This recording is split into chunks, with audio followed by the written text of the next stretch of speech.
Hello guys, welcome to Happy Streamers channel. Hope you're doing well. In this video, I'm gonna show you how to add your own music on CapCut. So guys, at first you have to select the video that you want to edit and then tap on audio, tap on sounds.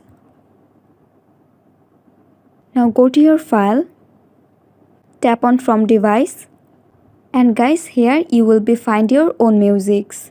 Now you have to select the music that you want to use your video, and for that tap on the plus bar behind the music.